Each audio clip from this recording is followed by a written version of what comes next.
Well, now that Fantasy Flight has finally closed the door on working inside of the Legends universe and they're moving over to the new canon, I thought I'd show you my collection of the old canon books that came out, under the own canon. As you recall, they actually signed the contract before Lucas sold the company to Disney. So they had the ability to print books under the old canon for a while. Now, just recently they announced they're going to be switching over to the new, so I wanted to show you the books that are within the old canon. Now, you can of course play these with both old and new. It's just a role-playing game. But the first one is, of course, Edge of the Empire. That's been their most popular one, to be honest.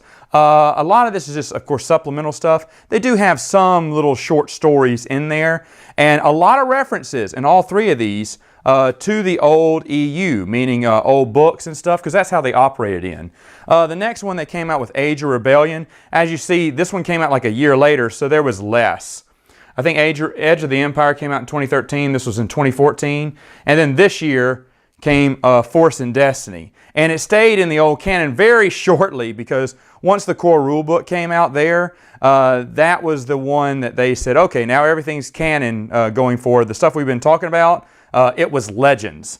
So there is a complete EU Legends Fantasy Flight collection of role-playing books.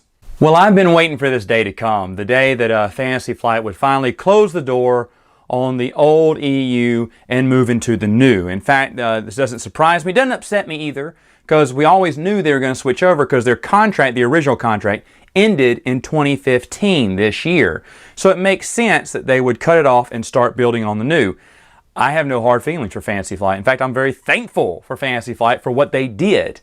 Fantasy Flight stuff was coming out under the Legends canon. It had several Legends references. I think if you watched some of my videos, early videos, or actually listen to the podcast, I would actually talk about what connections they made to the old EU. They even gave us a fun retcon at the end of Force and Destiny, which could kind of be interpreted as, hey, that Clone Wars, the Filoni Clone Wars, Compnor got its hands on it and kind of twisted the feed, so some of the stories aren't true. Kind of writing it off as secondary canon in a way. I read it that way. Others who have read it have interpreted it that way as well. But like I said, it sounds like they're saying, okay, one last retcon for the fans. That Clone Wars story, remember, it starts off, Filoni's Clone Wars started off as a, war on Kamino, blah, blah, blah, blah, blah, as a news feed. So it's possible that Compnor got their hands on it, altered it, and so any continuity disruptions with the expanded universe should not be counted or considered as true and factual. That's just my opinion based off one of the sayings, one of the little short stories they gave you in the source book. Now, if that's our parting gift, I thank them so much. Yes, I am sad to see them go into the new canon, but that's fine. I have no hard feelings. Fantasy Flight did a great job.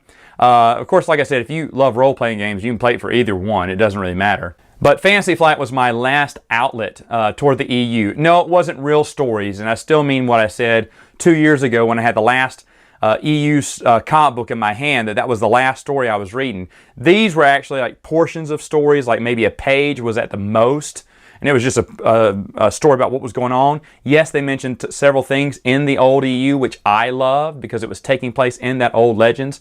But in the last source book, they said, okay, all that stuff we were talking about, that was Legends.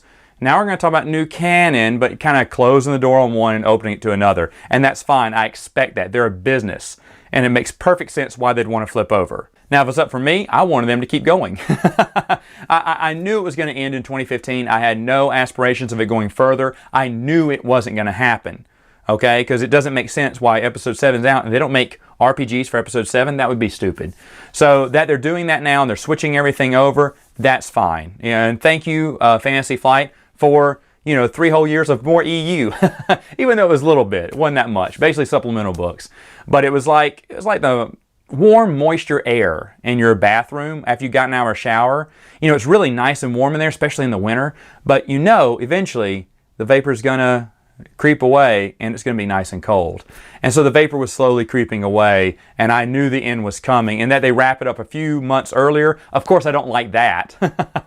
But I think September was when that last book came out, and I was like, oh, they're switching over. And I was like, oh, well, it was a fun ride. And I love my Fantasy Flight collection. I've been wanting to show it off for a while, but I knew I had to wait till this moment. I swear to you, the first time I started my Matt's Expanded Universe videos, I knew at this day and time I was going to do this exact video because I knew that's when Fantasy Flight was going to close their doors. And I did want to talk about Fantasy Flight. I think their books are fantastic. If you like role-playing books, I've heard good things. My group has not gotten to play the role-playing yet. We're still moving on to thousands of other games we're trying to explore and play. I'm hoping eventually that will lead to some Fantasy Flight, some role-playing. Probably going to do the West End games first, though, because I hear great, awesome things about that, and it looks great. That was the one with the best content, in my opinion. If you would say, Matt, which one was better? I mean, they were all good, in my opinion. Edge of the Empire is really awesome. I see why people like it. Age of the Rebellion, you know, where you're rebel sales and you're trying to build connections and, you know, locations for bases. That seems interesting. They came up with a lot of different ways to see Star Wars. Like one of them was new settlers on a planet. Wow, can you imagine that? And the one-page story was a guy who just got off. He has his bags packed. He had nothing back on Coruscant, and he's watching the spaceship shoot off into space, and they wouldn't see it for another few months. He wondered, will we still be here? What will we be in a few months? Will we be a society? Will we be, you know, chaos? What's going to happen? It's interesting because you never think about that, because stuff like that, I guess, could happen in the universe, but we never hear about that. So what Fantasy Flight books did for the expanded universe was just turn things on its ear, talk about things we don't know much, like building alliances. You know, you're a diplomat for the rebellion. Yeah, they were diplomats.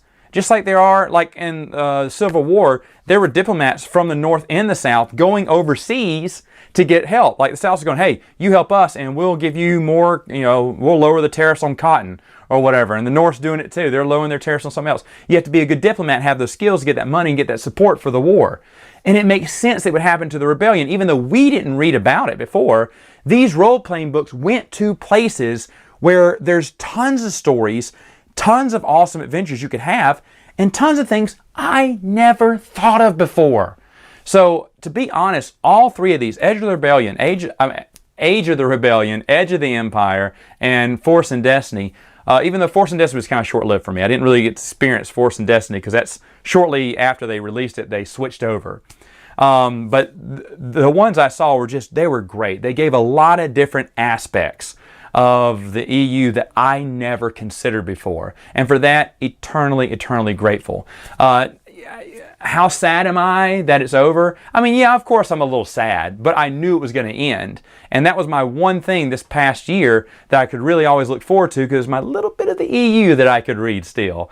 And with Old Republic kind of stopping their short stories, if anyone's noticed, they haven't made one in, oh gosh, 5 months now. So I guess that's telling me that they were given a cease and desist from their stories, because everything needs to focus on the movie. And I understand that, because that's what they've told us before, right? You know, nothing's off the table like Continuing Legends, but their focus has to be on Episode 7, because that's the big movie coming out. But anyway, that is my review on Fantasy Flight's role-playing games. If you played Fantasy Flight, please let me know in the comments, what did you like about it? Maybe what did you not like about it?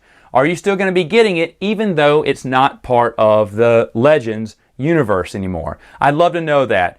And I will see you next week with another video.